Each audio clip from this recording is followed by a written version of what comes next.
그 외국에는 약간 소매치기 그런 게 좀 있다고 들어가지고 실제로 어떨지 궁금하거든요. 안녕하세요. 세무 은지입니다. 오늘은 세종대학교 본인 등판으로 찾아왔는데요. 이번 편은 세종대학교 본인 등판 교환학생 유럽 편입니다. 저희가 직접 교환학생에 다녀온 세종대학교 학우분을 모셔봤어요. 자기소개 한 번씩만 부탁드릴게요. 안녕하세요. 저는 이번 봄 학기에 독일로 교환학생을 다녀온 경영학부 20학번 원은주라고 합니다. 네, 반갑습니다. 그럼 지금부터 에브리타임의 교환학생을 검색해 보겠습니다.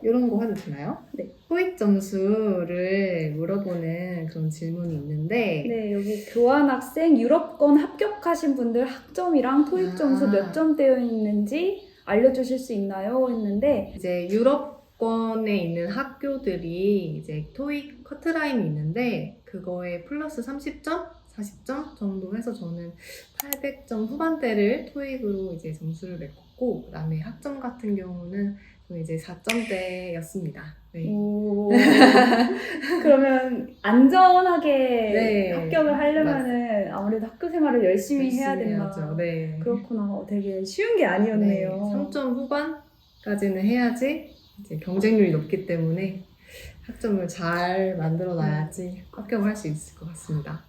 우리 학교 교환학생 정보는 어디서 봐야 해? 라고 물어보시네요. 이제 에브리타임 이런 데는 정보가 많이 없고 세종대학교 교환학생 관련된 카페가 있어요. 네, 카페를 운영하고 있기 때문에 그 카페에 등록하시면 굉장히 많은 후기와 공지사항들이 있기 때문에 그것만 잘 참고하시면 어렵지 않게 준비하실 수 있을 것 같습니다. 유럽권 교환학생 가면 4개월 동안 돈 얼마 정도 드나요? 이제 교환학생을 가면 우선 한 6개월 정도 타지에서 생활하기 때문에 기본적으로 고정값은 1,500만 원에서 2,000만 원 정도 생각하시면 되고 거기서 얼마나 절약하냐, 많이 쓰냐에 따라서 플러스 마이너스 500만 원 정도? 여행 경비 같은 것도 투자를 해서 한 6개월 동안 3,000만 원 정도 사용했던 것 같습니다.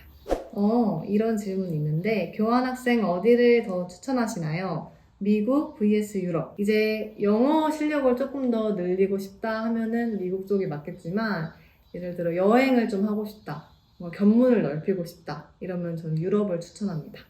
딱 명확하네요. 영어의 실력이 목적이라면은 미국, 그리고 조금 더 다양한 걸 경험해보고 싶다 하면은 유럽. 네. 이런 질문도 있어요. 교환학생을 갈까 말까 고민 중이신데 언어나 타지 생활이 사실 적응 기간이 필요하잖아요. 그래서 고민이 되고 두려운 것도 많은데 막상 안 가자니 미련이 또 남을 것 같은. 그렇죠. 네, 그런 고민인 것 같은데 딱.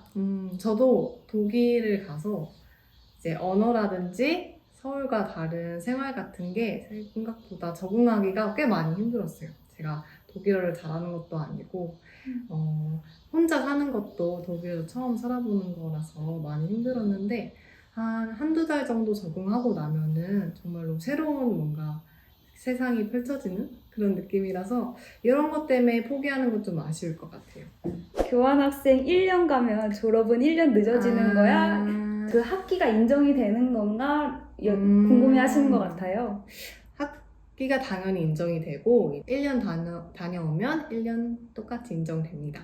대신에 이제 4학년 2학기, 막학기 같은 경우에는 이제 꼭 세종대학교에서 이수를 해야지 졸업 처리가 된다는 점 이제 유의하셔야 될 것 같아요. 독일 가면 독일어로만 수업한다는데 교환학생 할 수 있을까? 우리 세종대학교에서도 외국인 학생을 위한 수업이 있는 것처럼 독일 교환학생 학교 내에서도 외국인을 위한 수업이 다 따로 마련되어 있기 때문에 영어로 수업 듣고 공부할 수 있습니다.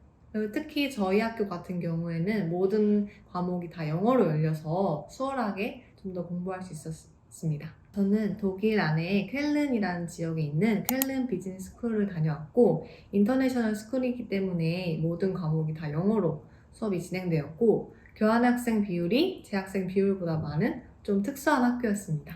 그러면은 약간 교환학생을 위한 학교인 걸로 봐도 맞아요. 괜찮네요. 교환학생을 위하고 이제 교환학생을 중심으로 좀 수업을 진행하는 그런 학교였습니다. 경쟁률이라든지 수강 신청은 또 어떻게 하는지 이런 것들 되게 궁금해하시는 분들도 많으시거든요. 우선 제가 다녀온 쾰른 비즈니스스쿨 CBS는 이제 세종대학교에서는 딱 2명에서 3명 정도밖에 모집을 안 하기 때문에 1차 지원에서 모두 모집이 마감되는 걸로 경쟁률이 조금 높습니다.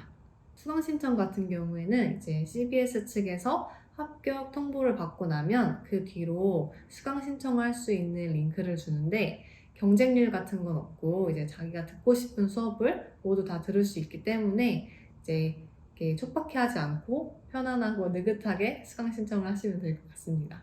네, 이렇게 에브리타임의 교환학생에 대해서 검색을 해봤는데요. 이번에는 은주님께 직접 교환학생에서 겪었던 일들과 그 교환학생 생활에 대해서 질문을 드릴까 해요. 교환학생 생활을 하면서 경험했던 에피소드나 아니면 기억에 남는 일화 이런 것들이 있다면은 학우분들께 말씀해 주시면 도움이 될 것 같아요. 저는 저희 학교 같은 경우에는 기숙사에서 살았기 때문에 굉장히 많은 나라의 다양한 인종의 친구들이 같이 모여 살고 있어요. 근데 이제 금요일마다 같이 모여서 바비큐 파티를 한다든지 노래를 틀고 춤을 춘다든지 그런 다양한 교류 그리고 문화적 교류 이런 게 가장 뭔가 인상이 깊었고 그리고 이제 수업이 없는 날에는 친구들끼리 모여서 다음 여행지에 대한 계획을 짜거나 이러는데 제가 교환학생을 하면서 한 14개 국가를 갔는데 그게 정말로 제 인생에 있어서 인상 깊은 경험이 아니었을까 합니다. 가장 기억에 남는 여행지가 있다면 어디예요? 저 같은 경우는 이제 런던이랑 오스트리아가 가장 좋았습니다. 우와. 런던 어디를 가셨나요? 런던에서도 이제 특히 타워 브릿지나 빅벤, 오스트리아 같은 경우는 그냥 길거리가 굉장히 고급지고 정원 같은 게 잘 되어 있어서 너무 예뻤습니다. 그것도 궁금해요. 그 나라별 맛있었던 음식이나 아, 전통 이런 거 있잖아요. 음식 같은 경우는 스페인이 정말 압도적으로 최고고 그래요? 네, 그 외에는 한국 음식이 가장 맛있었습니다. 한국 음식을 거기서 드셨나요? 기숙사에서는 이제 항상 한식을 만들어서 먹었습니다. 네. 유럽에서 먹었던 음식 중에서 가장 베스트 그 장소까지 기억난다면 정말 한치의 고민도 없이 말할 수 있는데 스페인의 바르셀로나에 비니투스라는 레스토랑이 있어요. 거기에서 나오는 타파스 종류들이 정말 맛있었습니다. 우와, 그 정도로 기억에 남는다면 네, 맞아요. 스페인에 가시는 분들이라면 꼭 한번 방문해 보시길 추천드립니다. 네, 꼭입니다. 수업 중간에 어려운 점이나 아니면 교환학생을 가기 전에 내가 이런 것들을 알았더라면 좋았을 텐데 하는 부분이 혹시 있다면 외국은 이제 우리나라와는 다르게 좀 더 참여형 수업이 많아서 교수님과 함께 그냥 자리에 앉아서 토론을 한다던가 교수님께서 질문을 계속 던지는 등의 그런 참여형 수업이 많이 이루어지는데 그럴 때마다 영어를 사용해야 되니까 영어 실력을 갖추고 좀 더 원활히 공부를 한 다음에 교환학생을 가시는 것을 추천합니다. 학점 따는데 어렵지는 않았나요? 이제 아무래도 교환부터 수업 내용, 그리고 토론, 발표까지 다 영어로 진행되기 때문에 생각보다 한국에서 공부하는 것보다는 학점을 따는데 살짝 어려움이 있었던 것 같습니다. 유럽권 중에서 독일이랑 스페인 이렇게 인기가 되게 많다고 들었는데 특별히 독일을 선택하신 이유가 있다면 우선 유럽 내 국가 중에서 독일이 가장 물가가 쌉니다. 그래서 생활하기가 되게 좋고요. 스페인 같은 경우는 365일 거의 날씨가 정말 화창하고 해가 잘 듭니다. 그래서 여행하기가 굉장히 좋고 생활하는데 뭔가 활력이 되는 그런 느낌을 받으실 수 있을 거예요. 그럼에도 제가 독일을 선택한 이유는 유럽 국가 내에서도 정중앙에 있기 때문에 여행하기 용이할 것 같아서 독일을 결정했습니다. 그리고 저 진짜 궁금한 게 있었어요. 그 외국에는 약간 소매치기 그런 게 좀 있다고 들어가지고 실제로 어떨지 궁금하거든요. 맞아요. 진짜 소매치기가 정말 많고 제 친구도 주머니에다가 지갑을 넣어놨다가 소매치기가 가져간 그런 경험도 있고요. 그래서 여행을 하실 때는 무조건 이제 폰 스트랩 항상 준비하시고 절대로 주머니에는 아무것도 넣지 말아야 합니다. 그래서 저는 아직까지도 주머니에 뭔가를 넣는다는 게 되게 불안해요. 한국에 와서도. 네, 이렇게 질문까지 완료를 해봤는데요. 어느덧 마무리할 시간이 왔습니다. 여러분들께 많은 도움이 되셨으면 좋겠습니다. 그럼 지금까지 세종대학교 본인 등판 교환학생 유럽편이었습니다. 감사합니다. 안녕!